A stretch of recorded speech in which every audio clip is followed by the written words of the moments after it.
Bible does not begin with sin. It begins with alignment.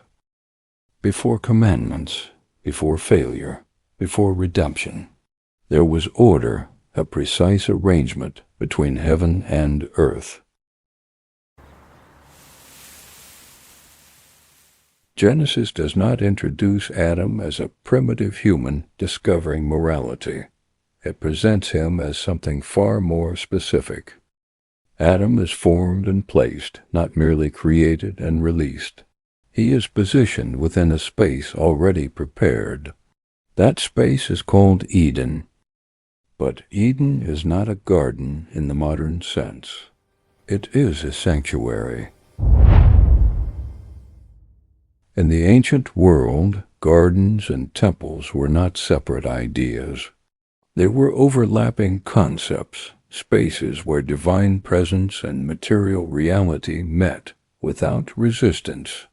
This is why Eden contains ordered boundaries, sacred trees, flowing waters, and divine speech.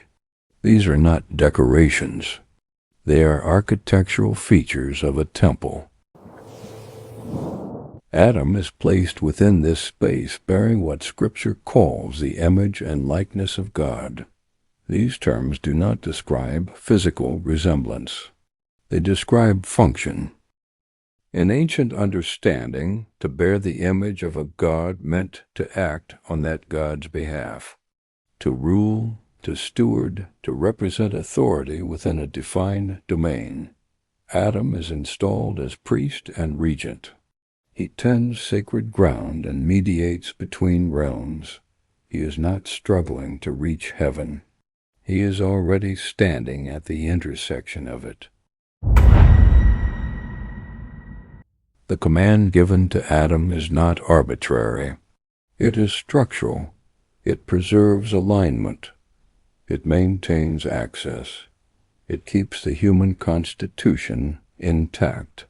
When transgression occurs, Scripture does not describe an emotional outburst from God. It describes a consequence. In the day you eat of it, dying you shall die. This is not a threat. It is a diagnosis. The language implies process, not immediacy. A state begins. Humanity does not cease to exist, but it ceases to function as designed. Death enters not merely as an event, but as a governing principle. The divine presence withdraws. Access collapses. The interface between heaven and earth fractures. Adam and Eve are expelled, not as punishment alone, but because the environment that sustained them can no longer support their altered state. Outside Eden, humanity remains alive but no longer whole.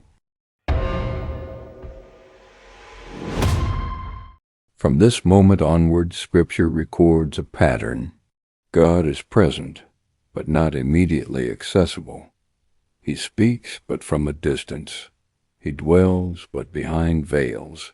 Sacrifice appears, not as a solution, but as containment. Blood is introduced, not because it heals the fracture, but because it delays its consequences. This is why sacrifice must repeat. But a system that must repeat itself, as clearly confessing it, cannot finish the work. What humanity lost was not simply innocence. It lost alignment, and alignment cannot be restored through effort alone. You cannot obey your way back into original design. If the problem entered at the level of nature, then redemption would have to begin there as well. Watch out for why blood becomes necessary for reconciliation in our next upload.